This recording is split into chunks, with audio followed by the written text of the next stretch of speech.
8 o'clock on a Saturday night, even though it's a bit of an unusual time, everybody's going to be absolutely buzzing in there. See, Mikel Arteta was saying in his press conference about having a great atmosphere. I don't think he's going to need to worry about that. The place is going to be on fire.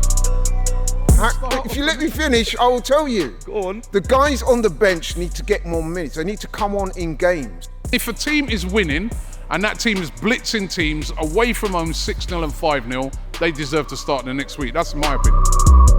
I think that during the week is a little blip. Put that out of their mind and just remember what we've been doing in the Premier League. We've been brilliant and it's an important game. What's going on, people? Welcome back to AFTV. We are standing outside the Emirates to preview Arsenal versus Newcastle this Saturday, an 8 p.m. kickoff, a bit of a late one coming this Saturday. I'm going to call this one the DESGRACIA derby. That's what it is. Obviously, if you remember last time, obviously we lost them, it was a DESGRACIA. But Robbie, I've got you here with me and Laurie to preview. How are you feeling ahead of this game? Yeah, cold, very cold. You know, we was over in Porto. It's a lot warmer than this, even though it weren't the warmest there either. But yeah, still a bit disappointed after the Porto game. You know, I mean, I think most of us thought that we'd get a positive result over there. Although it was, you know, it's like I said to you guys before the game, it was always going to be difficult. And they were a very well-organised team that we found difficult to break down. It seemed in that game like we didn't really know what we wanted to do. Did we want to win the game? Did we just want to get away with a point? I think the difference here on Saturday is we know what we got to do. We need to win this game.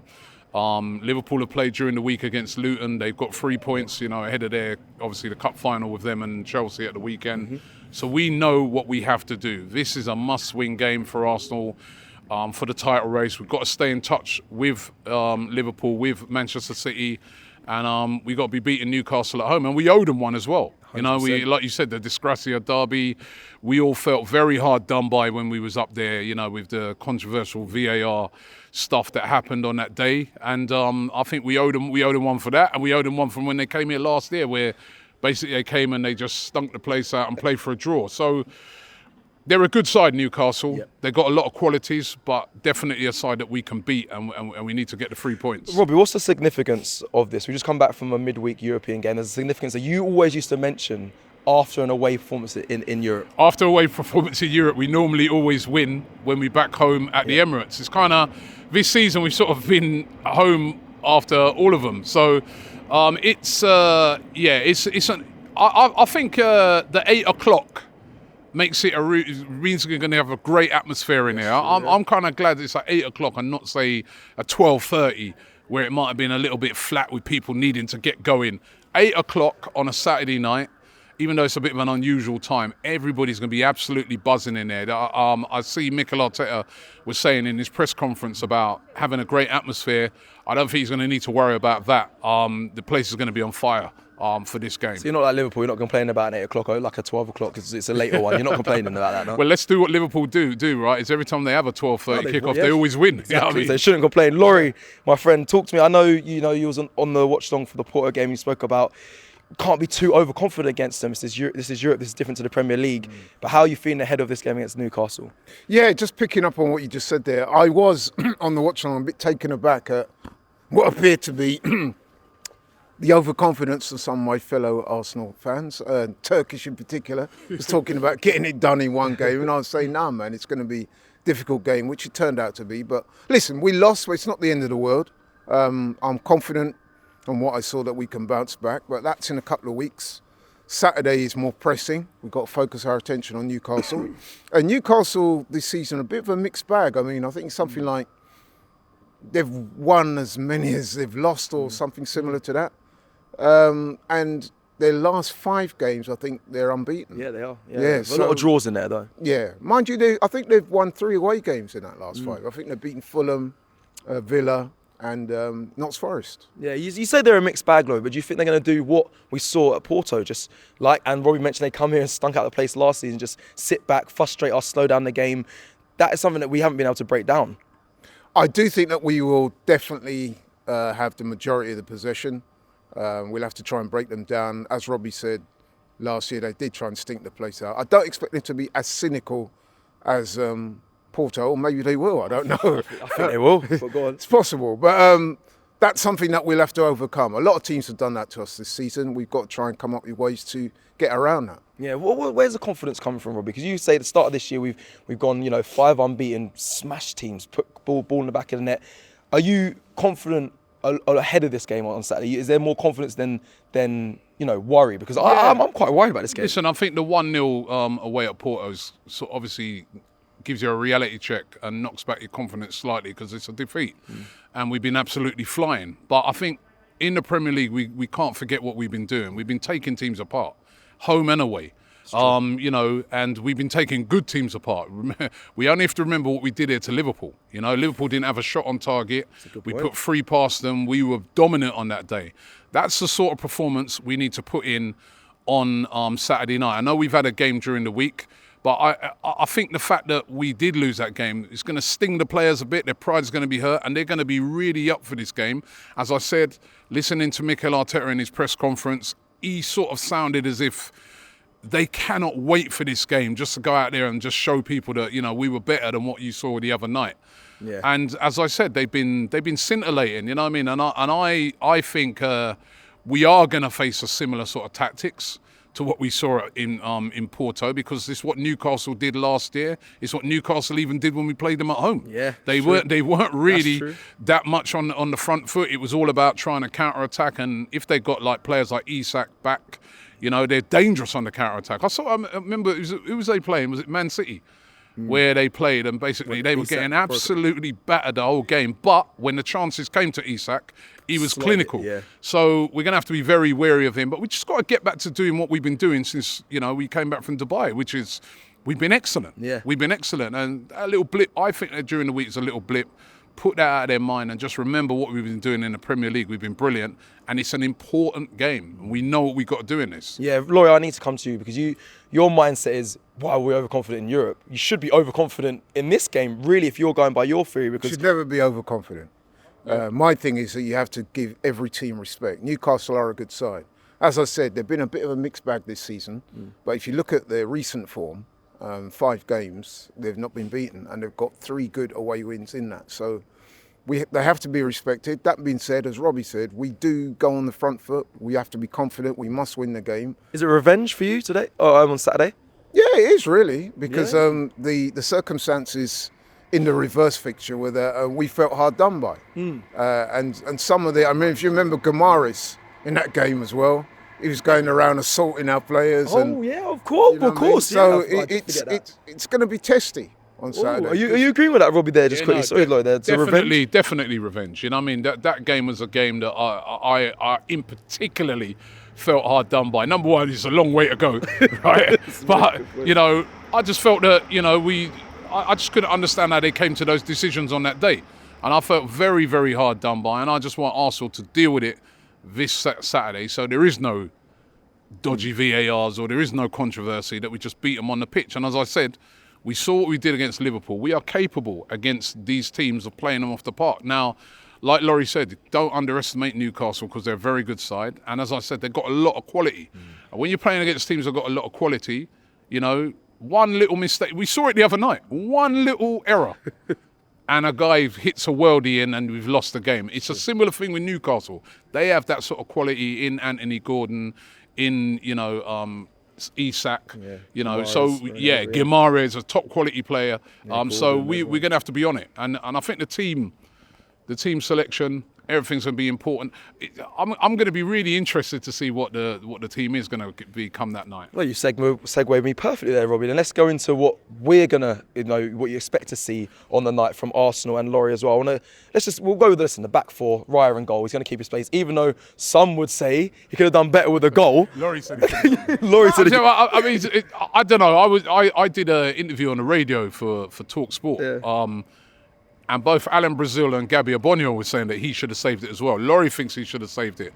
I think it's a bit harsh. I think one keeper out of every 10 saves that. It was an absolute worldie. It's not, But listen, he hasn't done a lot wrong since the start of this year. Yeah, Laurie, I'm going to get you to give you a chance to respond. I want to say, right, yeah. So the reason I did ask you that question off air, you and Robbie, because you were there and I wasn't. It's just that when I watched it at the time, I couldn't help but feel that maybe his positioning weren't quite right. and he may even have dived a bit too early. And the reason why I say that is because if you look at the goal again, he's kind of trails his back arm. So I'm thinking to myself, But anyway, listen, we don't want to blame Raya for that. We've got to take collective responsibility. It wasn't a good performance. A lot of players were off form. In fact, I'm struggling to come up with anyone that really had a good game. It was quite startling when you consider how electric we've been in the 5 games in the league previous to that. The way we played was baffling to me. It was. Didn't register a single shot on target. Couldn't say that any of the players did themselves justice. But Raya keeps his place, I'm sure. We all agree. That's obviously in goal there. Let's go with the back 4. I'm going to obviously say Ben White, Saliba, Gabriel and Kivior. But you listen to the press conference. Tomiyasu could be maybe on the bench. It sounds like he said Tomiyasu's not far. It sounds to me like maybe Tomiyasu won't figure. But the way he sort of spoke about Zinchenko is that maybe there's a possibility. And to me, if Zinchenko is fit for this game, I'd have him in. Because, again, as I said, I think we get a lot of possession in this game. Zinchenko playing that role, he drops into midfield. I think we have missed that a bit. Kivior's done well, but he can't really play that role. When he plays, he's not really inverting because we know he can't really do that. So if Zinchenko is fit, but I think he'll probably stick with Kivior for now because it sounds like he's still a little bit off. Yeah. Okay, Lloyd, I want to come to you for the midfield. It's probably going to be Declan Rice, Odegaard, but there is a question, a Jorginho, do you put him in there? Do you put an Emile Smith-Rowe in there? Or do you stick with a Trossard or Havertz? You know what? I'd be tempted to stick with the same 11. Yeah? Yeah, I think I would. Certainly with the same midfield anyway, yeah, I would. Listen, you kind of have to view the Porto game as a bit of an aberration because we've been playing so well before that that you can't really start making wholesale changes just because we lost one game. And like I said, everyone played badly. Or well, if not badly, then no one really shone that night. So listen, I'll go with the same midfield. Okay, he's saying the same midfield. What about the front 3, Robbie? Yeah, just going back to the midfield because also in the press conference he was talking about Partey not being too far as well. Could Partey possibly maybe? I mean, start is a bit of a. He ain't going to start reach. because he said he's been out. He even said in his press conference he's been out for many months. But he said it sounds like he's very close. Maybe on the bench for him.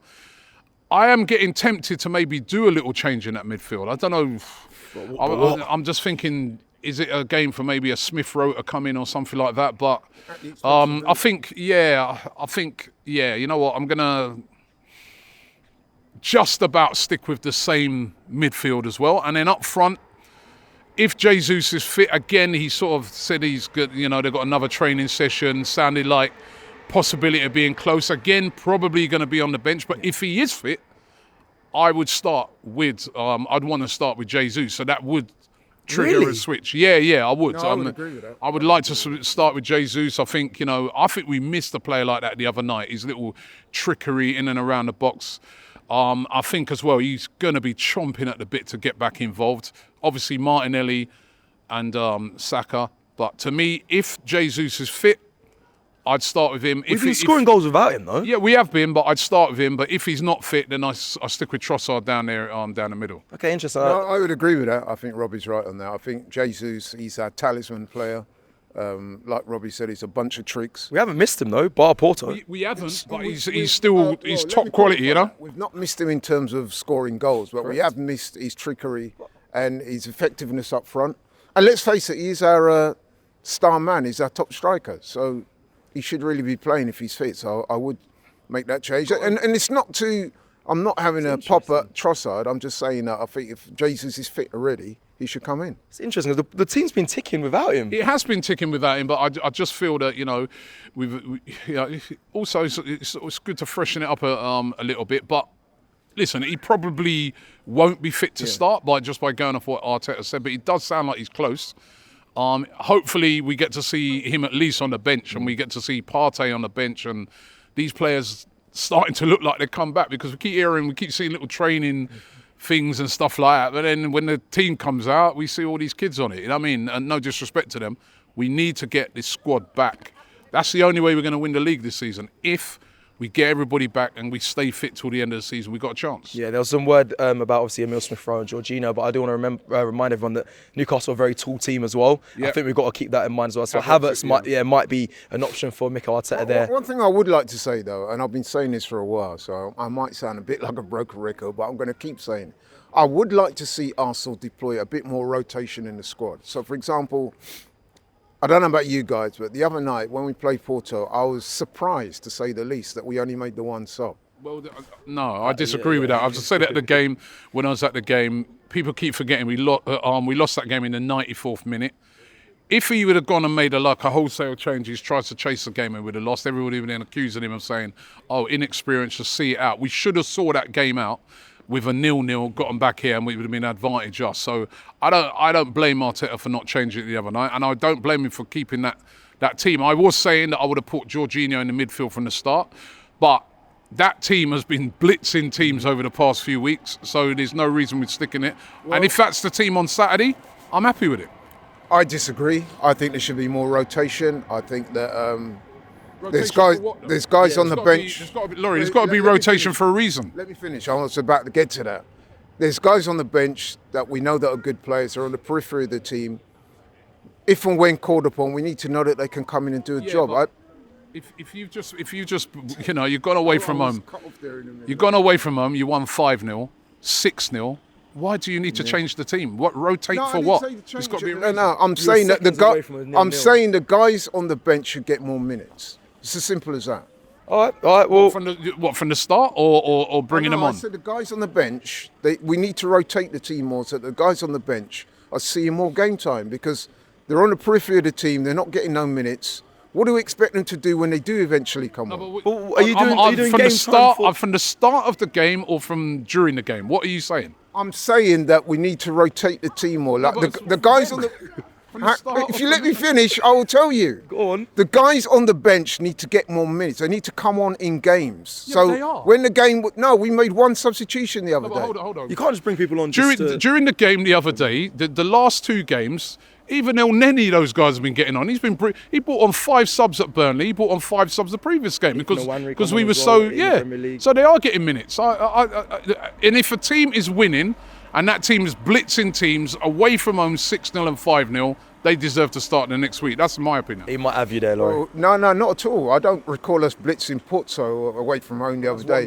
We needed some changes to be made. We didn't get them. Anyway, That's my opinion. You guys think different. Fair enough. That's fine.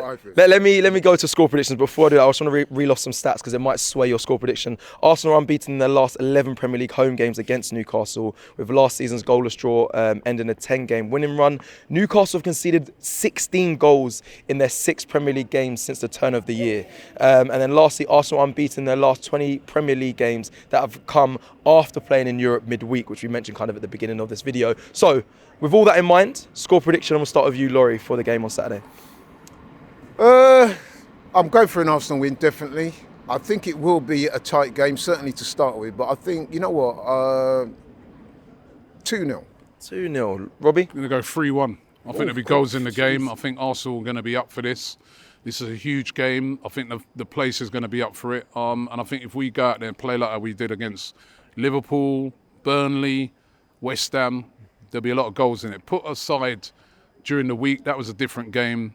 This is going to be, I think we're going to be good on Saturday. Okay, and I'm going to go over 1-0 win to the Arsenal. I think it'll be a tight affair. Let us know your score predictions in the comments below. Make sure you check out all the AFTV content in the build-up to this game against Newcastle. Like the video if you like the video, and we'll see you again very soon for the DESGRACIA derby.